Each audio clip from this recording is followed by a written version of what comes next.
Bismillahirrahmanirrahim. Assalamu alaikum to all of you. Hello friends, this is Sheikh Rahman, your English language teacher, and welcome again to ESL Mentor. And in this video हम बात करने जा रहे हैं कि compound sentence क्या होता है. So let's get into it.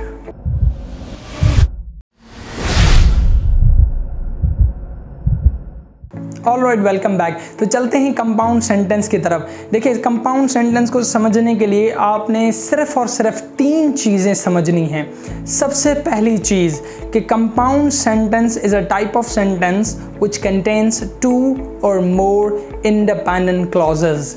यानी कंपाउंड सेंटेंस एक ऐसा टाइप ऑफ सेंटेंस है जिसके अंदर 2 या 2 से ज़ायद इंडिपेंडेंट क्लॉजेज आते हैं. अब क्लॉज क्या है और इंडिपेंडेंट क्लॉज क्या होता है, ये लास्ट वीडियो के अंदर हमने डिस्कस किया था. जिन्होंने वो वीडियो नहीं देखी तो काइंडली यहाँ आई बटन में वो वीडियो मेंशन हो रही है, वो आप देख लें. तो कंपाउंड सेंटेंस एक ऐसा टाइप ऑफ सेंटेंस है जिसके अंदर 2 या 2 से ज़्यादा इंडिपेंडेंट क्लॉजेज हैं. यानी जितने भी इसके अंदर क्लॉजेज होते हैं वो सारे के सारे इंडिपेंडेंट क्लॉजेज होते हैं. यानी वो अपना मतलब पूरा देते हैं, वो किसी पर रिलाय नहीं करते. अब पॉइंट नंबर 2 आपने याद रखना है कि इंडिपेंडेंट क्लॉजेस को कनेक्ट करने वाली चीज़ कंजंक्शंस होती हैं. ये कंजंक्शंस इन क्लॉजेस को आपस में कंबाइन करती हैं और यहाँ पे उनको याद करने के लिए आपने सिर्फ एक कोड वर्ड याद करना है, फैन बॉयज़. फैन बॉयज़ एक ऐसे कंजंक्शंस होते हैं जो इंडिपेंडेंट क्लॉजेस को ही आपस में कनेक्ट करते हैं. इसमें सबसे पहले जो F है means for, A means and, N means nor, B means but, O means or, Y means yet, and S means so. ये 7 कंजंक्शंस ऐसे कंजंक्शंस हैं जिनका काम सिर्फ और सिर्फ इंडिपेंडेंट क्लॉजेस को आपस में कनेक्ट करना है. ये किसी क्लॉज का हिस्सा नहीं होते, बस उनको आपस में मिलाते हैं.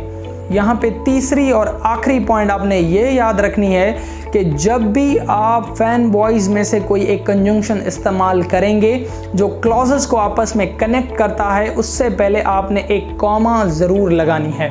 ये एक पंचुएशन रूल आपने फ़िलहाल याद रखना है. जब हम पंचुएशन रूल्स आगे डिस्कस करेंगे तो डिटेल के अंदर मैं चीज़ें आपको सिखाऊंगा. फ़िलहाल आपने सिर्फ एक रूल ये याद रखना है. तो चलिए अब एग्जाम्पल की तरफ चलते हैं कि Salman likes mangoes but His brother likes apples. अब इस जुमले में जो सबसे पहला क्लॉज है सलमान लाइक्स मैंगोज, ये क्लॉज अपना पूरा मतलब दे रहा है. मतलब सलमान को आम पसंद है, ये क्लॉज अपना पूरा मतलब दे रहा है.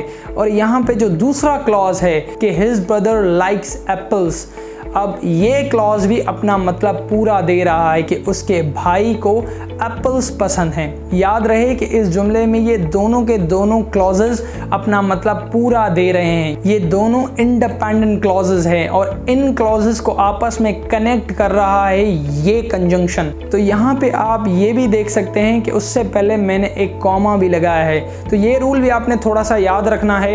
अब कंपाउंड सेंटेंस के अंदर एक और चीज़ जो आपने शायद नोट की वो ये कि इसके अंदर 2 या 2 से ज़ायद इंडिपेंडेंट क्लॉजेस आते हैं. यानी 2 क्लॉजेस भी आ सकते हैं, 3 क्लॉजेस भी आ सकते हैं, 4 क्लॉजेस भी आ सकते हैं, लेकिन वो सारे के सारे इंडिपेंडेंट क्लॉजेस होंगे. अब 4 क्लॉजेस एक जुमले के अंदर एकेडमिक राइटिंग के अंदर रिकमेंडेड नहीं है.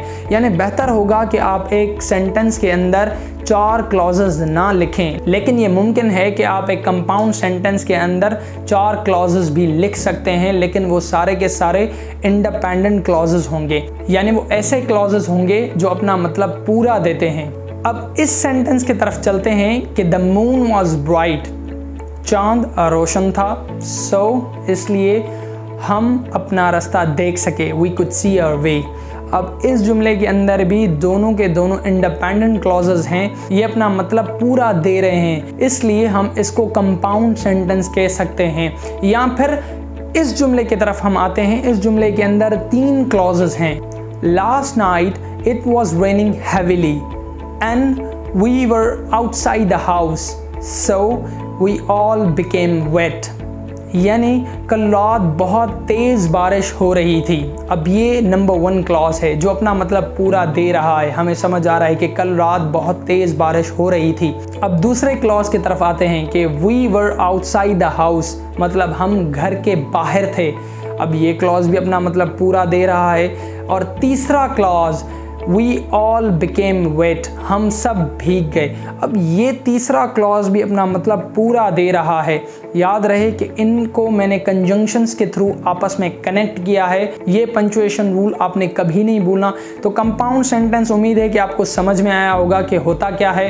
नेक्स्ट वीडियो के अंदर हम ये चीज़ डिस्कस करने वाले हैं कि एक फ्रेज, क्लॉज और सेंटेंस में क्या डिफरेंस है, तो वो नेक्स्ट वीडियो में। उम्मीद है ये क्लास आपको पसंद आई होगी। अगर पसंद आई है तो प्लीज़ लाइक कर दीजिए, और चैनल को सब्सक्राइब नहीं किया तो चैनल को प्लीज़ सब्सक्राइब कर दीजिए। हमें दुआ में याद रखिए, अपना बहुत सारा ख्याल रखिए। Stay blessed, stay awesome.